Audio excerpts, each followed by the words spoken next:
თვითმმართველობის არჩევნებამდე სულ უფრო ცოტა დრო რჩება. ტრადიციულად პირველი არხი არჩევნებამდე საარჩევნო სუბიექტებს საშუალებას აძლევს საქართველოს მოსახლეობას საარჩევნო პროგრამა გააცნონ. დღეს 18 საათიანი მოამბის მეორე ბლოკში ჩვენი სტუმარი საარჩევნო სიის მესამე ნომერი პარტია კონსერვატორების საქართველოსთვის თავმჯდომარე ზურაბ მახარაძე იქნება, რომელიც ახლა პირდაპირ ეთერში გვერდდება. მოგესალმებით ბატონო ზურა. მოგესალმებით, მივესალმებით თქვენს მაყურებელს. ბატონო ზურა, უკეთ რომ აუხსნათ ჩვენს მაყურებელს, რა მიზანი გაქვთ თვითმმართველობის არჩევნებზე და როგორია მოლოდინი? ჩვენი მიზანი არის შემდეგი. ქართული პოლიტიკური რეალობა ეხა არის ცოტა გიჟურ რეჟიმში, არაჯანსაღ რეჟიმში და ჩვენ გვინდა რომ აი ჩაკეტილი წრე გავარღვიოთ 13 წლის მანძილზე ერთი და იგივე წრეზე რო ტრიალებს და ცადოთ რომ რაღაცა განსხვავებული შევთავაზოთ ამ მომრჩეველს. 13 წელია მართველი პარტია ყოველი არჩევნების წინ ქმნის სურათს რომ არიქა ნაცები ბრუნდებიან. და ხალხიც ამით შეშინებული მერე მიდის და ისე 51 ხაზავს და ჩვენ გონია რომ არაფერი ეგეთ საფრთხე არ არის, არაფერი გადატრიალება არ ხდება. ხაბეიშვილის გადატრიალებული არ გაიშვა და მოდი კონცენტრირდეთ ისეთ საკითხებზე, რაც მართლა ამ თვითმმართველობის მუნიციპალიტეტების საჭიროებებს წარმოადგენს და სანამ ქართული პოლიტიკა არ გადავა აი ამ მუდმივი რევოლუციის, მუდმივი კონტრრევოლუციის რეჟიმიდან მართლა ადგილზე ხალხს რაც აწუხებს მაგის გარჩევაზე, მაგ თემების გარშემო სხვადასხვა პოლიტიკური ძალების იდეების ჭიდილზე რომ აი დაუშვათ თბილისში ვიყრი მეკენს, ხო? თბილისისთვის უკეთესი რა არის, მაგაზე უნდა მიდიოდეს ახლა კამათი და არა იმაზე ხაბეიშვილი ან ლელო დაამხობს თუ არა ოცნებას და ოცნება მაგას გააჩერებს თუ არა. ყველამ ვიცით რომ ეგ არის ფარსი, ეგ არ ხდება და მაგითი ხდება იმ თემების დაბლოკვა, რაც რეალურად მნიშვნელოვანი არის. ვერ ხერხდება ჯანსაღი პოლიტიკური კონკურენციის და დიალოგის წარმოება და ვიღაცამ მაგაზე უარი უნდა თქვას. ჩვენი ამოცანა ეგ არის. თქვენ თქვით ახსენეთ განსხვავებულიო. როგორია გეგმა და რას თავაზობთ განსხვავებულს ამ მომრჩეველს? კი ბატონო, მადლობა კითხვისთვის. პირველი, ჩვენი ხედვა არის რომ თითოეულ მუნიციპალიტეტში და მე ხა თბილისზე ვისაუბრებ, რადგან აქ ვიყრე კენჭს, უნდა არსებობდეს მუნიციპალიტეტის ბიუჯეტის კონტროლის მექანიზმი. ჩვენი ინიციატივა ასეთი არის. რა თქმა უნდა, არის ბიუჯეტის მნიშვნელოვანი ნაწილი, რომელიც აპრიორი რაღაცებზე უნდა დაიხარჯოს, მაგაზე ვერაფერს ვერ იზამ, მაგრამ არის კულტურული, სპორტული, საგანმანათლებლო, ჰუმანიტარული მიმართულებები, რომელზეც ასობით მილიონი იხარჯება. ჩვენი ინიციატივა, რომ მერიის ბაზაზე უნდა არსებობდეს ონლაინ რესურსი, რომელზეც თბილისში რეგისტრირებული ადამიანი რო შევა, ჩვენ გვაქვს უკვე საქართველოს კანონმდებლობით ეგეთი საშუალება, რომ ელექტრონული ხელმოწერის აპარატი არსებობს და ნებისმიერ ადამიანს პირადობის მოწმობით შეუძლია რომ ელექტრონული ხელმოწერა დააფიქსიროს. ამ მექანიზმით ხმა მიცეს იმ პროექტებს, რომელშიც უნდა რომ მისი ბიუჯეტის ფული დაიხარჯოს. ანუ მაგალითად, თქვენ გინდათ რომ თქვენი ფული სპორტული ღონისძიების დაფინანსებაში დაიხარჯოს თუ გარკვეული დაუშვათ სამედიცინო პროგრამის დაფინანსებაში, ამისი საშუალება უნდა გქონდეთ უშუალოდ თქვენ. ეს ერთი. მეორე, დანგრეული შენობების პრობლემა. ხო, ჩვენ ვამბობთ, რომ თბილისის უბნების უმეტესობაში უნდა გამოცხადდეს მშენებლობაზე მორატორიუმი, გარდა აი ამ ავარიული შენობებისა და კერძო ბიზნეს, სამშენებლო ბიზნეს, ჩვენ უნდა უთხრათ, რომ თუ რამის აშენება გინდა, სხვაგან ჩაკეტილია რაღაცა სკვერის მაგივრად კორპუსი ჩავდგათ, ეგ აღარ გამოვა, მაგრამ აი აქ გვაქვს ავარიული შენობები. ცოტა ხნის წინ აგერ ტრაგედია მოხდა, შენობას ფასადი ჩამოეშალა და ადამიანები მოკვდნენ. ხო, ეგეთი შენობების ადგილზე საერთო არქიტექტურული გეგმით ისე არა ეხლა ვისაც რა უნდა იმას რო აშენებს, განახლების პროექტი თუ იქნება, მაშინ გიშუამდგომლებთ თქვენ და მოსახლეობას ავარიული შენობების გამოცვლის, განახლების გარდა სხვა ობიექტებზე რამდენიმე წელი უნდა გამოცხადეს მშენებლობაზე მორატორიუმი. ქალაქის შემოგარენში კი ბატონო. ეს არის რენოვაციის მიმართულებით, რასაც ვთვლით.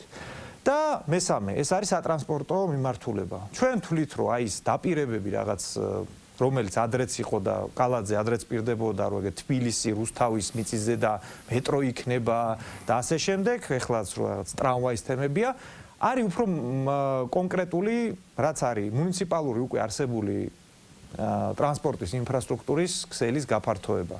ანუ ავტობუსების ქსელი იქნება დასამატებელია, მეტროპოლიტენის შემადგენლობები არის დასამატებელი, საბაგიროების თემა არის თბილისის გეოგრაფიიდან გამომდინარე დასამატებელი. ანუ მთელი რიგი პროექტებია, რომლის ფარგლებში ჩვენ ახლა რა სტრატეგიაც აგვაქვს სატრანსპორტო, რომ მოდი პრობლემები შევუქმნათ მძღოლებს იმისთვის, რომ ძალით გადავსვათ მუნიციპალურ ტრანსპორტზე, რაც არ მუშაობს, უბრალოდ პრობლემებს უქმნით ამ ჯარიმებით და პარკირების რთული სისტემით.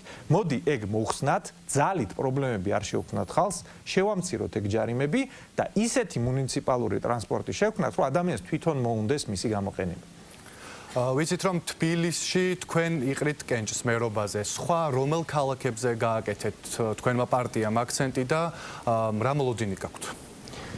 ჩვენი ძირითადი ამოცანა ეხლა ამ მომენტში, რადგან ჩვენი პარტიით პირველად ვიყრით კენჭს, არის მარტივი. ჩვენ ძირითადი გათვლა არის საკრებულოებზე. ამიტომ საქართველოს მასშტაბით მე მგონი სულ რამდენიმე მუნიციპალიტეტია, სადაც არ გვყავს წარმომადგენლობა ძირითადად ეთნიკური უმცირესობებით დასახლებულ რეგიონებში, დანარჩენი ყველგან ჩვენი პარტიის წარმომადგენლები იყრიან კენჭს საკრებულოში და ჩვენი ამოცანაა, რაც უფრო მეტ ადგილას გავიყვანთ კონსერვატორების წარმომადგენელს მუნიციპალიტეტებში, მით მეტგან გაჩნდება ჩვეულებრივი მოქალაქეების ხმა, რომელიც ილაპარაკებს არა იმაზე, მიშა, ბიძინა, ქოცები, ნაცები, ილაპარაკებს ადგილზე ხალხს რა უჭირს და როგორ გამოვასწოროთ. ამიტომ იმ ხალხს, რომელსაც მობეზდა, ნაცებისთვის ხმის მიცემა არ უნდა, მაგრამ იმისიც არ ჯერა რომ არიქა ნაცები არ მობრუნდე და ოცნებასთან პრეტენზიები აქვს, რომ დავიღალეთ ამ წრეზე ტრიალით და კონკრეტული რაღაცის გაკეთება მინდა, მაგ ხალხისთვის ჩვენ გვინდა შევქმნათ შესაძლებლობა, ალტერნატივა, რომელშიც ის დარწმუნებული იქნება, რომ არც რევოლუციურ სცენარს არ უჭერს მხარს და არსებული პოლიტიკური ხელისუფლების მიმართ თავისი უკმაყოფილებაც შეუძლია პოლიტიკურად გამოხატოს და ეგ კონკრეტულ პროექტებში დაკონვერტირდეს. საკრებულოებში ადგილები ახსენეთ და თქვენს მთავარ კონკურენტად ვის აღიქვამთ ყველაზე უფრო მეტად? ნებისმიერ პარტიას აქვს თავისი რაღაცა ფოკუს ჯგუფი. გასაგებია, რომ არასდროს ახლა ადამიანი, რომელიც ახლა ფიქრობს ნაცებს მიცეს ხმა თუ გვარამიას, ეგ ჩვენ ხმას არასდროს არ მოგცემს. მაგრამ მე უკვე ჩამოვაყალიბე, ჩვენი პოტენციური ელექტორატი არის ქართული ოცნების ის ამომრჩეველი, რომელიც თავის პარტიაზე განაწყენებულია იმ გულგრილობის, იმ მთელი რიგი ტყუილების გამო, რაც ამ 13 წლის მანძილზე დაგროვდა, რომელსაც ყველა ეგეთი პრეტენზიის მერე პარტია პასუხს რომ არიქა რა დროს ეგ არის, ნავს მოარყევთ, ნაცები არ დაბრუნდეთ, მაგ ხალხისთვის ვამბობთ ჩვენ.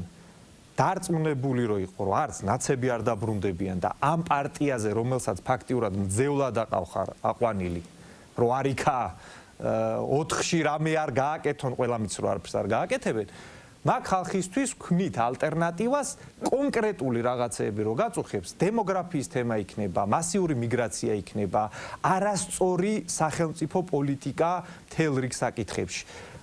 მაგ თემაზე შეგიძლია კონსერვატორებს მიცე ხმა, დაზღვეული ხარ იმ საფრთხეებისგან, რის გეშინია და შეგიძლია შენს ამჟამინდელ მთავრობას ეფექტურად მიაწვე იმაზე, რაც შენ განაღლებს. ვინაიდან პირველად იყრით კენჭს, საინტერესოა როგორია თქვენი მოლოდინი და რა შეიძლება ჩაითვალოს წარმატებად. ჩვენ თუ საქართველოში მუნიციპალიტეტების უმეტესობაში ჩვენს წარმომადგენლებს გავიყვანთ საკრებულოებში, ჩვენთვის ეს იქნება ცალსახა წარმატება, ჩვენთვის ეხლა უკვე წარმატება, იმიტომ რომ ქართულმა ოცნებამ ადრე პარტია ორჯერ გაგვიუქმა, ამიტომ თვითონ ის რომ ეს ბარიერი გავარღვიეთ და ამდენი ხანია ნაცებს რო ასრულებენ, ერთადერთი ვინც გააუქმეს რეალურად ჩვენი პარტია იყო, უნიკალური შემთხვევა საქართველოს თანამედროვე ისტორიაში, რომ გადავტეხეთ ეგ ბარიერი და უკვე ოფიციალურად შემოვედით ქართულ პოლიტიკურ სივრცეში. ეხლა ყველაფერი არის წინ, ჩვენ სამუშაო გვაქვს წინ უკვე წლები დაჭირდება იმას, რომ საქართველოში ამ ჩაკეტილი წრის გარღვევა მოხდეს და იდეებზე დებატებით, იდეებზე კამათით დაიბადოს ჯანსაღი ოპოზიცია.